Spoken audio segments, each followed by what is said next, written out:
안녕하세요. 사연을 부탁해입니다. 오늘의 사연을 소개하겠습니다. 어느 날 퇴근 후 집에 들어온 남편이 제 눈치만 보고 있었습니다. 남편 얼굴만 봐도 무슨 일인지 한눈에 알 수 있었기에 제가 약간은 짜증스런 목소리로 물었어요. 왜 계속 눈치 보고 그래? 할 말 있으면 그냥 해. 여보, 이건 그냥 물어보는 건데 나는 무조건 당신 말에 따를 거야. 당신이 말 안 해도 무슨 얘기할지 알고 있어. 시댁에서 또 돈 보내러 간 거지? 제가 지긋지긋하다는 표정으로 말을 했습니다. 그도 그럴 수밖에 없었던 것이 그동안 그런 일이 한두 번이 아니었으니까요. 순식간에 제 표정이 변한 것을 본 남편이 미처 다음 말을 꺼내지 못하고 있었어요. 그래서 이번에는 왜 돈을 보내라고 하시는 건데? 저기 그게 지금 민영이가 고3이잖아. 아가씨가 고3인 게 왜? 민영이가 잠도 잘 못 자고 공부만 하잖아. 그러다 보니 체력적으로 많이 힘든가 보더라고. 체력적으로 힘든 거랑 우리랑 무슨 상관이라고 돈을 보내라고 하시는 거야? 남편이 답답할 정도로 말을 돌리고 있었기에 제가 버럭하고 말았습니다. 그게 며칠 전에 민영이가 감기 몸살을 앓았다는데 아무래도 보약을 지어 먹어야 할 것 같다고 하면서 돈을 보내라고 하더라고. 뭐? 그러니까 이제는 아가씨 보약까지 우리 보고 책임지라는 말인 거야? 진짜 너무한 거 아니야? 그렇지. 그래서 나도 우선은 안 된다고 하긴 했는데 엄마가 울고불고 난리도 아니더라고. 남편의 얼굴에 먹구름이 가득해 보였습니다. 여보, 내가 몇 번이나 말했잖아. 계속 이렇게 끌려다니면 끝도 없다니까? 지금껏 우리가 맞벌이를 했지만 돈은 얼마 모으지도 못했잖아. 이 정도면 나도 할 만큼 했다고 생각해. 그만하고 싶어. 제가 단박에 거절을 한 채 긴 한숨을 내쉬고 있었는데요. 잠시 시부모님에 대해 말씀을 드리자면 친부모가 맞나 싶을 정도로 남편에게 관심도 없었고 틈만 나면 돈을 못 뜯어가서 안달이 난 분들 같아 보였다고 해야 할까요? 당신 뱃속으로 낳은 자식인데 어떻게 그럴 수가 있는 것인지 도무지 이해를 할 수가 없었습니다. 시부모님이 남편을 못마땅해 하는 이유 중 하나가 공부를 잘 하지 못해서라고 했는데요. 우리 둘 다 지방대를 나온 것이 집안의 수치인 것 마냥 말을 하곤 했어요. 아무리 생각해봐도 뭔가 이상하다니까. 생각해봐라. 우리 둘 다 명문대를 나왔는데 우리 둘 사이에서 나온 아들이 저 모양 저 꼴인 게 말이나 되는 소리니? 그러더니만 결국에는 며느리감도 지잡대 출신으로 데리고 왔구만. 어디 가서 창피해서 말이나 꺼낼 수 있겠니? 내가 니들만 생각하면 땅으로 꺼져버리고 싶은 심정이야. 니들 결혼하는 건 안 말릴 테니까 되도록이면 얼굴 마주치지 말자.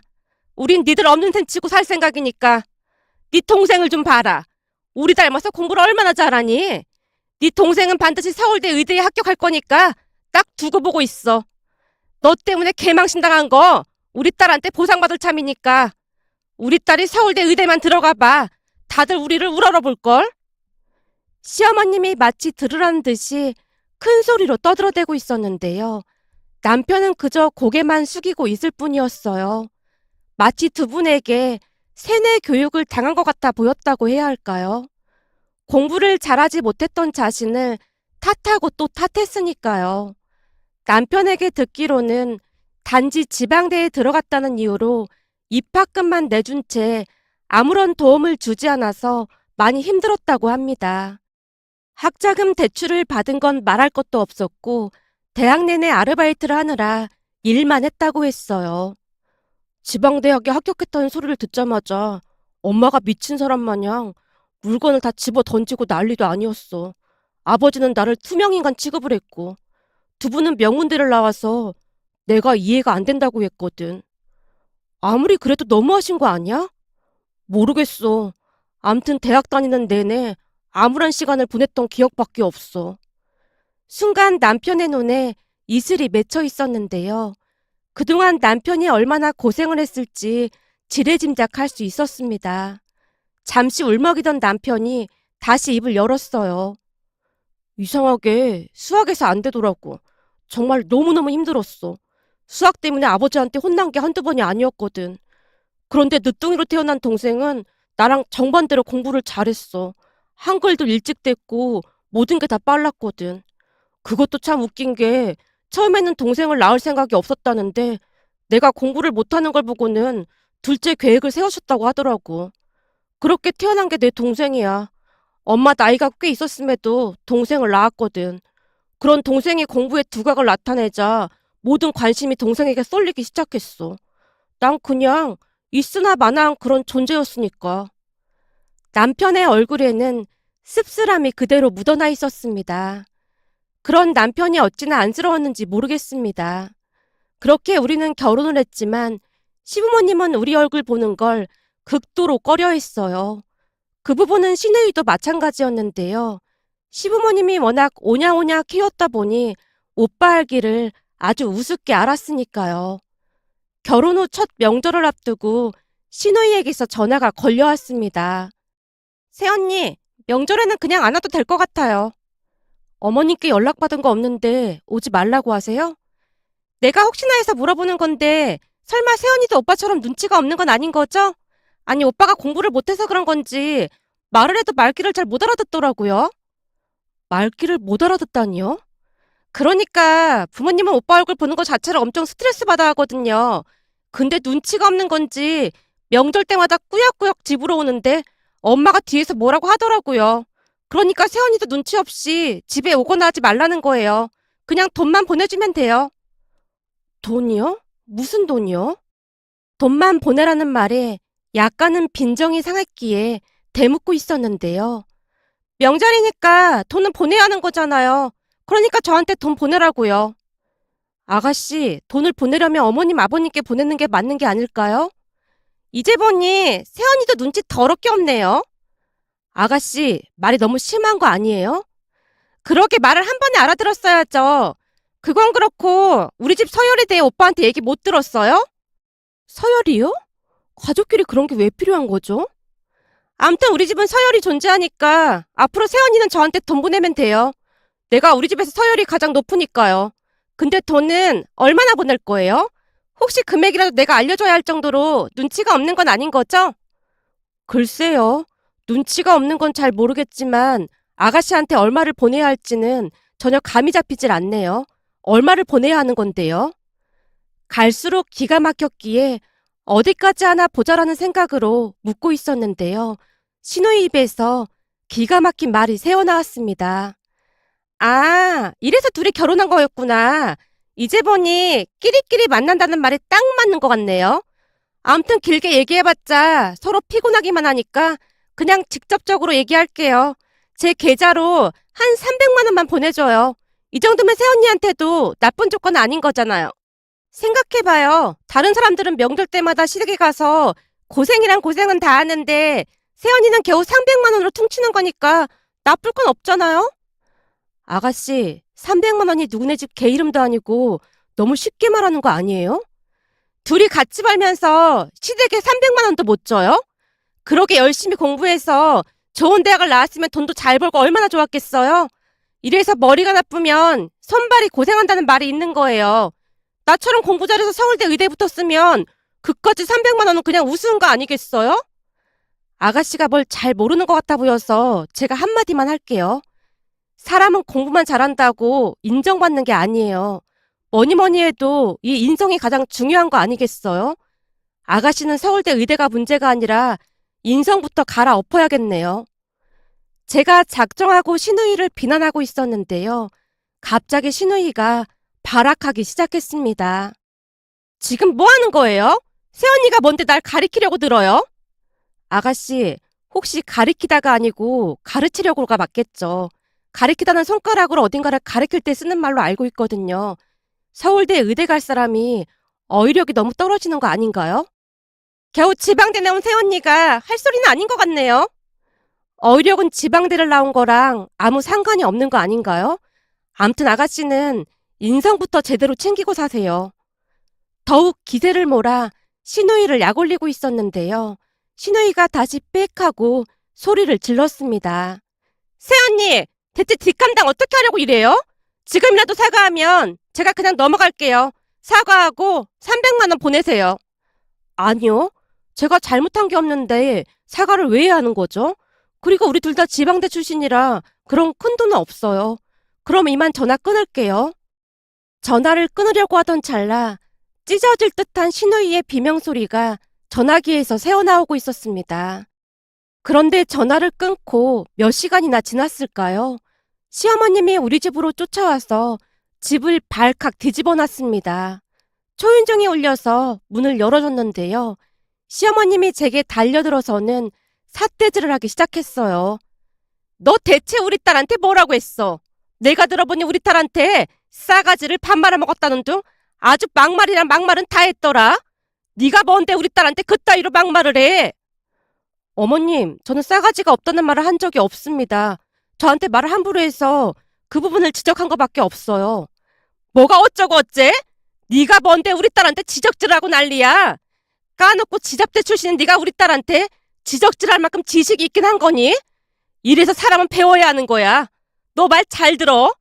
누울 자리 봐가며 다리를 뻗으라는 말이 있어. 너 혹시 그 말도 모르는 건 아니겠지? 죄송한데 그 정도는 저도 알고 있습니다. 근데 제가 문제가 아니라 아가씨가 문제더라고요. 통화하다 보니까 문해력이 많이 떨어져 보이던데 수능 국어는 문해력이 떨어지면 좋은 성적 받기 힘들거든요. 그러니까 서울대 의대 보내시려면 저한테 그런 말씀을 하실 게 아니라 아가씨 문해력부터 확인해 보셔야 할 것 같습니다. 가리키다와 가르치다조차 구분을 못하면 안 되는 거잖아요. 제 성격도 그냥 호락호락한 성격은 아니었기에 제가 따져 물었어요. 그리고 시어머님과 제가 말씨름을 하고 있는 내내 남편이 안절부절 못한 채 벌벌 떨고 있었는데요. 순간 화가 머리끝까지 났던 시어머님이 마치 저 보란 듯이 옆에 있던 남편의 뺨을 올려붙이는 게 아니겠어요. 너무나 놀란 나머지 제가 소리쳤습니다. 어머님, 지금 뭐 하시는 거예요? 보면 모르니? 네가 잘못했으니까 네 남편이 대신 혼나는 거잖아. 너 잘 들어. 너 때문에 지금 우리 딸이 충격받아서 병원에 입원까지 했어. 너 따위가 뭔데 우리 딸한테 그런 짓을 할 수가 있어. 한 번만 더 우리 딸 아프게 하면 내가 니들 가만 안 둘 테니까 그런 줄 알아. 마치 남편에게서 더러운 무엇인가가 묻기라도 한 것 마냥 시어머님이 남편 뺨을 올려붙인 손을 옷으로 닦아내고 있었는데요. 그 모습에 소름까지 끼쳤습니다. 순간 두 눈을 의심할 수밖에 없었으니까요. 시어머님이 나간 자리를 살펴보니 신발을 신은 채로 들어와서 거실에 신발 자국이 또렷이 남아 있었습니다. 제가 그 신발 자국을 하염없이 바라만 보고 있자 남편이 급히 걸레를 가지고 와서 닦고 있는 모습이었어요. 그런 남편의 모습이 어찌나 서글퍼 보이던지 저도 모르게 눈물이 쏟아져 나왔습니다. 여보, 정말 미안해. 많이 놀랐지? 내가 놀란 게 문제가 아니라 당신 얼굴은 괜찮은 거야? 난 괜찮아. 하루 이틀도 아닌 걸 뭐. 남편이 별일 아니라는 듯이 배시시 웃으며 머리를 긁적이고 있었어요. 그 모습에 더욱 안쓰러운 마음이 들어 다시 한번 눈물을 쏟아야만 했습니다. 그 뒤 저는 시댁 가족들의 연락처를 차단한 채 완전히 연을 끊고 살았습니다. 그러던 어느 날은 남편 친구들이 집에 놀러와서 즐겁게 대화를 하고 있었는데요. 남편 친구 정수 씨가 안쓰러운 표정으로 제게 물었어요. 재수 씨, 민호네 본가 가족들 때문에 많이 힘들죠? 우리가 내내 옆에서 지켜봤는데 해도 해도 너무하더라고요. 민우가 재수 씨한테 많이 고맙고 미안해하고 있어요. 아닙니다. 모르고 결혼한 것도 아닌걸요 뭐. 다행히 저는 이 사람처럼 멘탈이 약하지 않아서 당하고 있지만 않거든요. 맞습니다. 재수 씨라도 강한 사람이라 얼마나 다행인지 모르겠습니다. 그나저나 민호 본가에서 시도 때도 없이 돈을 가져가는 건 진짜 힘들 것 같아요. 민우가 우리한테 돈 빌릴 때마다 10번이면 10번 다 본가 가족들한테 보내는 거잖아요. 정수 씨가 맥주를 들이키며 말하고 있었고 같이 온 다른 친구들도 다들 동의한다는 표정으로 고개를 끄덕이고 있었습니다. 그 말에 놀란 제가 남편을 바라봤는데요. 남편이 안절부절 못한 채 울상을 짓고 있었습니다. 그런 남편의 모습에 친구들도 당황한 기색이 역력해 보였기에 우선은 제가 화제를 돌리고 말았어요. 잠시 후 친구들이 돌아가고 난 뒤 남편에게 물었습니다. 여보, 당신 혹시 나 몰래 본가에 돈을 보낸 거야? 아니, 그게 사실은 엄마가 회사까지 쫓아와서 난리를 치는 바람에 어쩔 수가 없었어. 뭐라고 하셨는데? 당신이랑 이혼하게 만들 수도 있으니까 당장 돈 보내라고. 나랑 이혼하게 만들겠다니? 무슨 그런 말이 있어.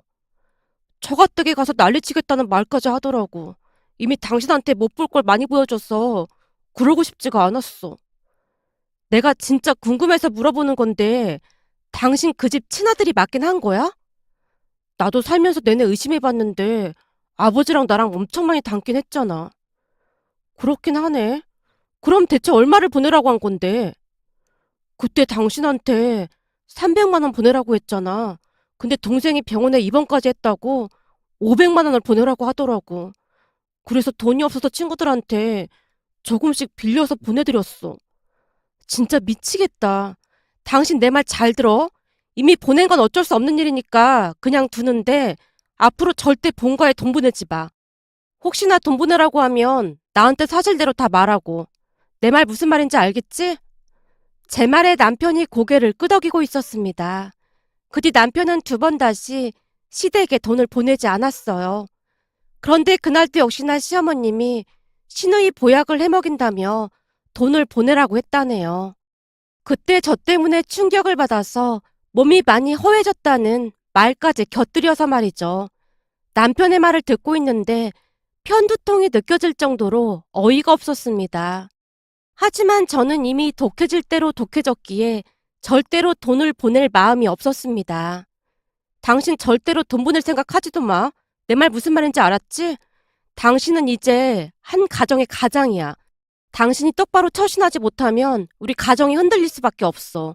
그러니까 정신 바짝 차리고 어머님께 당당하게 못 주겠다고 말해. 만약 회사까지 쫓아와서 난리치면 경비 아저씨 불러서 내보내라고 하고 말이야. 제 말에 남편이 비장한 표정으로 고개를 끄덕이고 있었습니다. 그 뒤 시어머님이 남편 회사에 몇 번 찾아오긴 했지만 남편이 경비 아저씨를 통해 내보내달라고 정중하게 말을 했다네요. 남편이 전혀 다른 사람 마냥 냉정하게 행동을 하자 더 이상 나타나지 않았어요. 그렇게 우리는 둘이서 아무 문제 없이 잘 살고 있었는데요. 어느 날 시어머님이 남편에게 문자 한 통을 보내왔습니다. 우리 딸 드디어 서울대 의대 붙었으니까 니들은 내 인생에서 그냥 지워버릴 참이야. 그러니까 앞으로 네 동생한테 민폐 끼칠 행동이나 하고 다니지 마. 우리 앞으로 얼굴 마주치지 말고 살자. 문자를 보던 남편의 얼굴이 무서울 만큼 일그러져 있었는데요. 곧 오히려 홀가분하다는 표정으로 입을 열었어요. 오히려 잘 됐네. 이제 더 이상 우리 귀찮게 안 하겠다. 라는 말까지 했으니까요. 그렇게 시간이 얼마나 지났을까요? 어느 주말 여유있게 식사를 하고 있었는데요. 초인종이 울려대기 시작했습니다. 인터폰을 통해 밖을 내다봤더니 시어머니가 서 있었어요.